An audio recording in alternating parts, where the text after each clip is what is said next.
When I read the script, I thought it was just impossible. The production was so large. What they expected the puppets to do was just so intimidating as far as the range of action.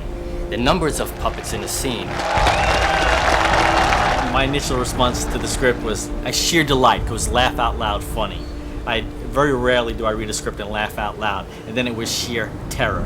How are we gonna do this? This is impossible, the most daunting thing I've ever read. It's an action movie non-stop. Full-on gun battles, fist fights. Matt David! And you think of it. Dam breaking. It's pure insanity. I knew right away it was going to be hysterically funny, but I'm the one that looked at things realistically, based on experience. I know what it was going to take to do it, and I'm calculating this, and I'm going, how many people do we need? How many strings do we need? I immediately look at the problems that needed to be solved, and I went, holy cow, guys, do we want to get involved with this? And then when we read the material, we said, you know, we can't say no.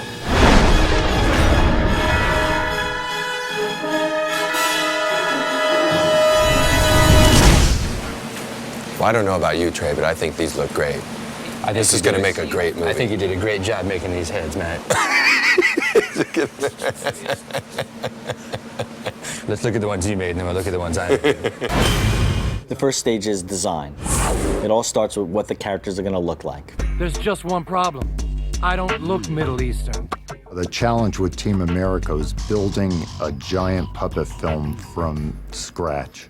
Trey Parker and Matt Stone called me in for a meeting and wanted to start developing some characters. It looks like it gets blonde pretty quick.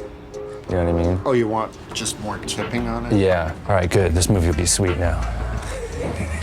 In the early discussions, it was to basically establish a size first, which is 22 inches tall. It's large-scale miniatures. Our puppets are 1/3 scale, meaning our 2-foot puppet represents a 6-foot human being. For Team America, what Trey wanted was basically a young 30s group, late 20s, early 30s, of model-type Americans to portray Team America. And we start out with, just physical designs of what they look like. Shortly thereafter went to prototypes. Maquettes were called, little prototype sculptures. Myself and a bunch of other sculptors started sculpting maybe possibly up to 5 heads per character, and the first character we worked on was Spotswood.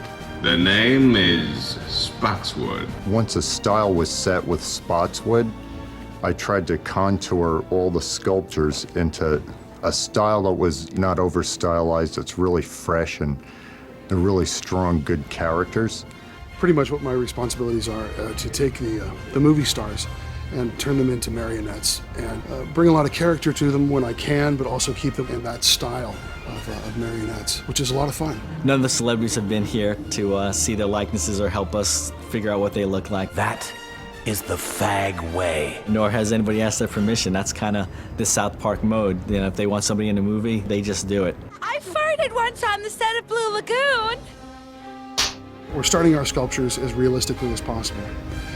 Once we get the likeness of the actor, from there we then dial back to give them that kind of creepy marionette feel. Helen Hunt took all of a day and a half, so they're going pretty quickly. Once the sculptures are completed and signed off on, we actually put them into a mold process. Basically, we encase the original sculpture in plaster so that we can then split apart, remove the clay, and now we have a negative of the original character. Third stage is casting that mold in foam. The molds are cored to create a really thin layer of skin. So we take various liquid components, whip them up into a foam material, inject them into the molds. We are making the armatures and the foam hands and everything for all of the little hands for all of our puppets right now. They're all starting off as little wire and urethane cores, basically, which we will be inserting into the mold, lining up with the fingers, and then injecting foam latex around. That gets cooked in an oven for several hours, depending on the size of the piece, and we'll open it up, we'll have a little guy like this. When it comes out, we get a very thin, flexible, lifelike skin material. Here, as you can see, is obviously a terrorist because he's brown. Using brown paint, we delineate terrorists from other people in the script. We start with a blank foam rubber head of one of the characters, and then I begin airbrushing the color on them. and then hand painting the eyebrows on. And then when the airbrushing and coloring is all finished, the skin is removed. It's then given to the next link in the chain, which then glues the skin down to the mechanical skulls. I have to actually pull and stretch the faces to get them into the appropriate positions and then glue them onto the mechanical substructures so that when the mechanics work, that they drive the rubber faces. We had never had a head this small with this much sophistication built into it. The heads, they're empty shells that we then fill with a bundle of servos and linkages to make all the facial features operate, the eye blinks, the eyes left and right looking, and smiles and jaw and everything. So the head is pretty packed with little items there. These are full animatronic heads, and in order to sync the dialogue with the jaw, they're using software that was developed by a company named Gilderfluke, and we've modified it and applied it to the Kyoto Brothers puppet control system. Basically, the input sticks here will manipulate the jaw, and we record it and play it back with this software. Please, Gary, I'm not from Hollywood. I'm not going to fuck your mouth, and my time is extremely valuable. Yes, that's nice. We have a great bunch of artists working for us, from mechanical engineers to seamstresses to hairstylists. I mean, we have people working on wigs that they're hand tying strand by strand wigs, you know, making eyebrows and eyelashes. The level of detail from miniatures to wardrobe has been top notch. Part of what appealed to me was the fact that it was something I'd never done before.